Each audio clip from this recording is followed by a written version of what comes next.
The 2018 Sprott Natural Resources Symposium is well underway here in Vancouver. I'm joined by Rick Rule of Sprott, as well as Amir Adnani of UEC and Gold Mining. Gentlemen, great to have you here today. Pleasure. Pleasure. Well, let's get straight to it. Contrarian might say a bear market in equities might mean an opportunity in gold as well as gold equities. What do you see for precious metals in the near future? I think you need to segregate, first of all, gold from the gold equities. Gold, from my point of view, is an insurance asset. It's something that you buy because you're afraid. Gold equities you buy because you think the company can outperform other investment classes. And I think both are very true right now. Debt levels, of course, around the world have me nervous about the global economy, which means I like gold. At the same time, gold equities have underperformed gold, and I think they're due to catch up, both because they're performing better as businesses, but also because of the valuation gap between gold and the gold equities. And I'm glad that you made that distinction between gold and gold equities, Rick. Now, Amir, since I have you here, I do want to touch on uranium. Now, we do know that there has been an announcement out from the U.S. administration regarding uranium. Apparently, they will be investigating whether or not uranium imports harm national security. This is in the United States, and this could have some tariff implications. So given that the main players in terms of U.S. Imports, Canada and Kazakhstan are the main focus, but what do you make of this? Well, it's interesting. If you had attended last year's Sprott Symposium, we had former Energy Secretary Spencer Abraham give a keynote and actually touch on a lot of the issues that we're talking about right now. When Spence was Energy Secretary, the U.S. was importing 60% of its oil requirements. And the U.S. thought that was a national disaster. Today, 99% of uranium requirements are being imported.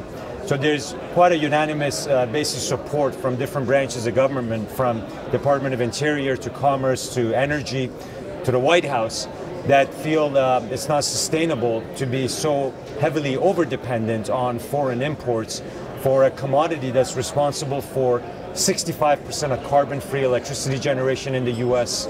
And I think that would be the case for any raw material that was critical to energy infrastructure or infrastructure. So I think this is one of those to-be-continued situations. The news that you referred to this morning will be opening up, I think, the conversation and the dialogue. Commerce will look at it. We'll see what they come up with. But at the same time, I just want to emphasize this is beyond just Department of Commerce and today's investigation. This has been discussed and talked about for a long time. I think it's just getting to that point of being so acute now that something's being really done. Well, now that we've covered that, I do want to talk about value plays. Are there any opportunities that you're focusing on, Rick and Amir?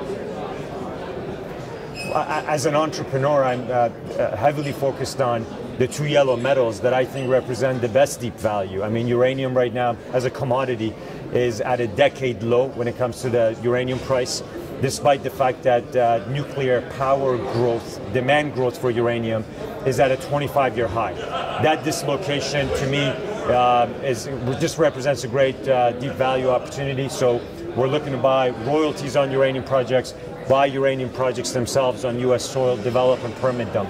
And gold, while it might not be at a decade low, certainly is not in an all-time high bubble the way the stock market is and global debt level is. So I see incredible value in both gold resources in the ground that are today trading at a big discount to what replacement value is or exploration cost is. Today, on average, it costs about $100 an ounce to discover a new gold resource.